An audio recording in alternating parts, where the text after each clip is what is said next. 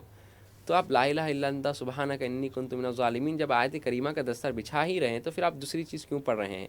اگر آپ دوسری چیز پڑھنا چاہ رہے ہیں تو استغفار پڑھیں, استغفر اللہ ربی من کل ذنب واتوب الیہ. اتنا نہیں پڑھ سکتے, صرف استغفر اللہ بھی پڑھ سکتے ہیں, استغفر اللہ بھی آپ پڑھ سکتے ہیں. اسی طرح ہمارے اور ایک بھائی نے ہم سے سوال کیا کہ وہ بہت پریشان ہیں, کام نہیں بن رہا ہے, تو کیا کرنا چاہیے؟ دیکھیے گھر میں بیٹھنے سے ہرگز کام نہیں بنے گا. آپ دیکھو ہم پر کوئی مصیبت آتی ہے تو ہم پریشان ہو جاتے ہیں. سب سے پہلی بات, کوئی ہم پر بات آ گئی, کوئی ہم پر کچھ الزام لگا دیے, یا کوئی ہم کو ستا دیے, یا ہم پر جو ہے ہم کو پریشان کر دے, تو ہم کیا ہوتے ہیں, اسٹرک ہو جاتے ہیں, ہمارا دماغ کام کرنا بند ہوتا.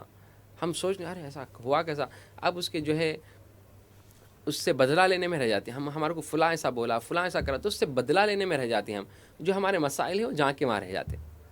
ہم مسائل میں جہاں کے وہاں ہیں, مگر ہم کو جو آگے بڑھنا ہے, ہمیں جو ان مسائل کو حل کرتے ہوئے زندگی گزارنا ہے, ہم اس کی طرف توجہ کم کرتے ہیں, اور یہ سب بدلہ لینے کے اس میں ہم توجہ زیادہ کرتے ہیں. تو ہوگا کیا, انسان پریشان کا پریشان ہے. ابھی فلاں کسی انسان پر مصیبت آئی تو کیا کرے گا؟ یہ مصیبت کس کی طرف سے آئی, اس کو تلاش کریں گا، تلاش کر کے اس کو جو ہے ماریں گا، اس سے بدلہ لیں گا، اس سے دشمنی کریں گا، تو دشمنی تو آپ لے لیے، مگر یہ جو مصیبت ہے جیسے کہ ویسی ہی ہے آپ کی. یاد رکھیں زندگی میں کتنی بھی بڑی سے بڑی مصیبت آ جائیں، توکل علی اللہ رکھیں، توکل علی اللہ رکھیں. آپ اللہ پہ بھروسہ کہ دیکھیے اب تک میں خوش تھا، یہ بھی اللہ کی طرف سے، اب مصیبت ہے، یہ اللہ کی طرف سے آزمائش ہے. تو لہٰذا آزمائش میں آپ نیکی کا دامن نہ چھوڑیں. دیکھیے بتلایا جاتا ہے کہ ایک ہوتا مصیبت، ایک ہوتی ہے آزمائش. مصیبت اور آزمائش میں فرق کیسا ہے؟ بعض علماء اکرام یہ لکھتے ہیں کہ اگر وہ مصیبت وہ پریشانی آپ کو اللہ کی طرف لے کر جا رہی ہے تو وہ آزمائش ہے. اگر وہ پریشانی آپ کو اللہ کی طرف لے کے آ رہی ہے، یعنی جیسے آپ پریشان ہوئے تو اور آپ کے ذکر میں اضافہ اور اللہ کی یاد میں آپ کا اضافہ ہو گیا، اللہ کو بس یاد کر رہے ہیں، اللہ پر توکل کر رہے ہیں، تو پریشانی گویا آزمائش ہے. اگر وہ مصیبت، وہ پریشانی آپ کو برائی کی طرف ہی لے کے جا رہی، یعنی آپ کیا کر رہے ہیں، اللہ کی طرف زیادہ کم توکل اور غیر پہ آپ زیادہ توکل کر رہے ہیں، نہیں فلاں آدمی ہے، فلاں کی وجہ سے کام ہو جائے گا. یاد رکھیں حقیقت میں ہمارے پریشانی دور کرنے والی ذات اللہ کی ذات ہیں. حقیقت میں ہمارا مداوا اللہ سے ہیں، ہماری دعائیں قبول کرنے والے اللہ ہے. یہ دنیا کے جتنے لوگ ہیں یہ اسباب ہے، یہ اللہ ان کو مسبب بنا دیتا ہے، یہ سبب بنتے ہیں. حقیقی مسبب تو اللہ ہی ہے، مسبب الاسباب ہے اللہ کی ذات. تو بزرگوں اور دوستوں، یہ اسباب پر زیادہ توکل کرنے کی وجہ سے اللہ کی ذات پر زیادہ توکل کریں. اگر اللہ ان کو اسباب نہ بناتا تو آپ ان کے پاس کیسے آتے؟ بعض دفعہ ہوتا ہم ایک سے امید رکھتے ہیں کہ بندہ ہمارا کام کرے گا، مگر وہ نہیں کرتا. یعنی آپ جس پر امید رکھیں وہی آپ کو ٹھکرا دیتا ہے ایک دن. مگر اللہ کی ذات ایسی ہے، آپ اللہ پر توکل رکھیں تو اللہ آپ کو پسند کرتے ہیں. اللہ فرماتے ہیں ان اللہ یحب المتوکلین، اللہ سبحانہ و تعالیٰ اس کی ذات پر بھروسہ کرنے والوں کو پسند کرتے ہیں. اب اللہ جن کو پسند کر رہے ہیں، کیا ان کی اللہ مدد نہیں فرمائیں گے؟ اب غور کریں آپ. تو بزرگوں اور دوستوں، کتنی پریشانی اللہ پہ توکل کہ آج مصیبت ہے، کل ہم خوش تھے، وہ بھی اللہ کی طرف سے. آج مصیبت میں ہیں تو اللہ سبحانہ وتعالیٰ یہ ہماری مصیبت کو دور کرے گا. ایسا توکل ایمان رکھے. 5 وقت کی نماز پابندی سے پڑھیں. نماز نہیں پڑھتی ہم یہ شکایتیں کرتے پھرتے ہیں. کیوں نہیں پڑھتے آپ نماز؟ ہم مسلمان ہیں، ہم نماز کیوں نہیں پڑھتے بتائیے؟ نماز نہیں پڑھ رہے ہیں اور جو ہے ہر مسجد میں آ کے مول صاحب ہمارے لیے دعا کرو، مولانا بولیں گے نماز پڑھ رہے ہیں آپ؟ نہیں صاحب نماز تو نہیں پڑھتا ہوں میں، کچھ بھی نہیں ہوتا میرے سے. اجی اللہ جو چیز کو فرض کیے اس کو چھوڑ دے کہ آپ در بدر بھٹک رہے ہیں، اللہ کے در پہ نہیں جا رہے ہیں آپ. جو حقیقی مالک، حقیقی خالق ہے، آپ اس کے در پہ نہیں جا رہے ہیں.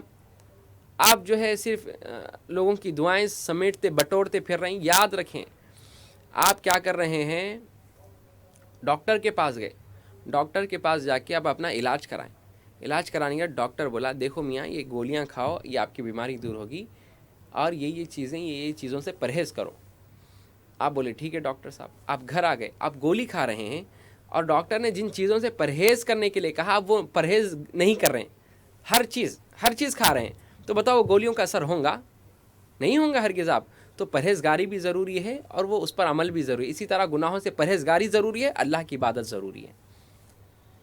ماشاءاللہ اس گفتگو کے بعد پروگرام میں کالر کو شامل کر رہے ہیں اور جانتے ہیں ان کا سوال. السلام علیکم.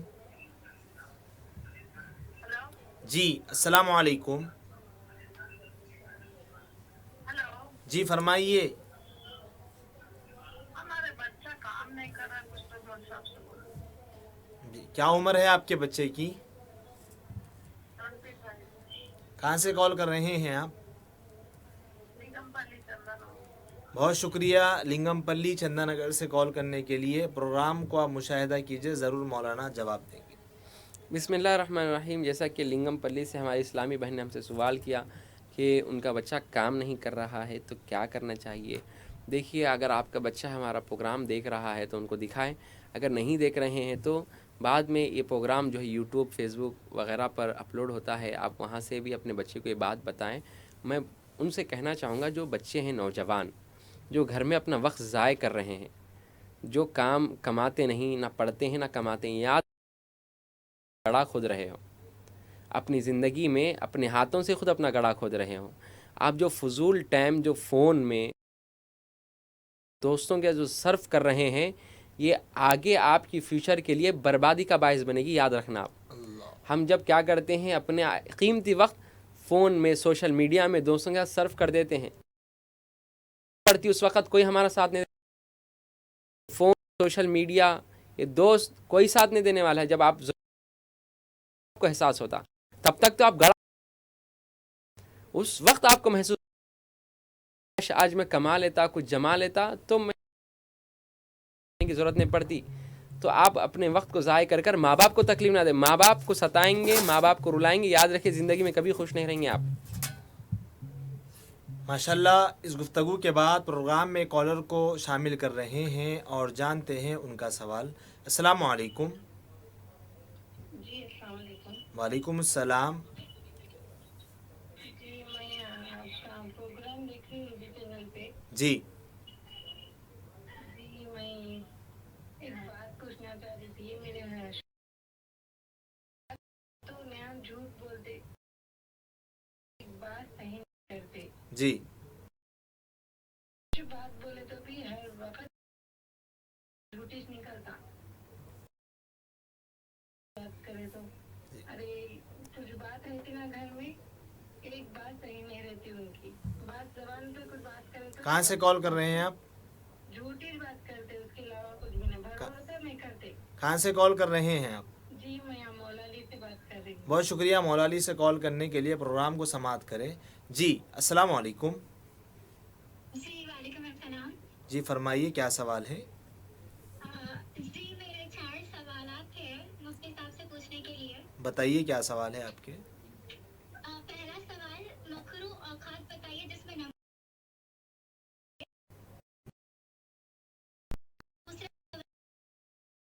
تلاوت کرنے کا طریقہ بتائیے.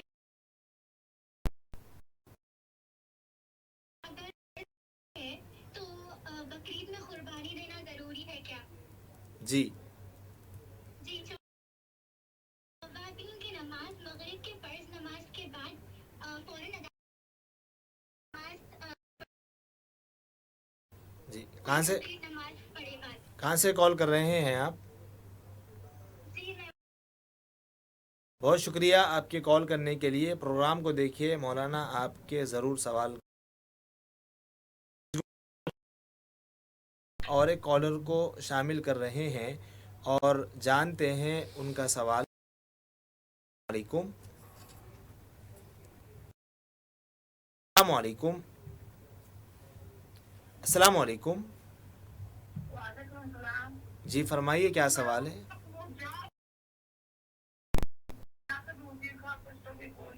جی کام نہیں ملا ہمارے بچے کو. چندہ نگر سے کروں کام نہیں ملا بہت پریشان ہے بچہ. بہت شکریہ لنگم پلی چندہ نگر سے کال کرنے کے لیے. پروگرام کو آپ مشاہدہ فرمائیے مولانا ضرور سوال کا آپ کو جواب دیں گے. آئیے جانتے ہیں سوالات کے جوابات. بسم اللہ الرحمن الرحیم. دیکھیے جیسا کہ ہمارے لنگم پلی سے ابھی بہن نے کیا ہم سے کال کیا کہ ہم سے کال کیا ہے لنگم پلی سے کہ آیا ہمارے بچے کو کام نہیں مل رہا تو ہم کیا کریں. دیکھیے اللہ کے رسول صلی اللہ علیہ وسلم نے فرمایا میری بہن غور سے سنیں. آپ جو ہے ابھی سوال کریں ہم جواب دیے آپ کے بچے کو. پھر آپ نے ایک نیا سوال کیا ہے کہ کام نہیں مل رہا ہے تو کیا کرنا چاہیے. غور سے سنیں اور عمل کی کوشش کریں انشاءاللہ کہیے. دیکھیے نبی کریم صلی اللہ علیہ وسلم نے فرمایا تم اپنے گھر کی عورتوں کو سورہ ملک سکھاؤ. عورتیں سورہ ملک پڑھتی ہیں اللہ ان کے جو ہے اللہ سبحانہ و تعالیٰ ان کے گھر میں رزق کے دروازے کھول دیتا ہے. تو میری اسلامی ماں سے میں گزارش کرتا ہوں کہ آپ اپنی اولاد کے لیے اپنے بیوی اپنے بچوں کے لیے اپنے شوہر کی کمائی کے لیے آپ کیا کریں سورہ ملک پڑھیں اور اللہ سے دعا کریں. کیونکہ اللہ نے جیسا حضرت ابو ہریرہ رضی اللہ عنہ سے روایت ہے کہ اللہ سبحانہ و تعالیٰ نے اس سورہ میں بے پناہ برکتیں رکھی. رزق کے دروازے کھلتے ہیں سے سورہ ملک جو 29 پارے کا فرسٹ سورہ ہے. تبارک الذی بیدہ الملک اس کی تلاوت کریں آپ. ماشاءاللہ اس گفتگو کے بعد پروگرام میں ہم نے کالر کو شامل کر رہے ہیں اور جانتے ہیں ان کا سوال. السلام علیکم. جی السلام علیکم. وعلیکم السلام. جی فرمائیے کیا سوال ہے؟ بات کرو.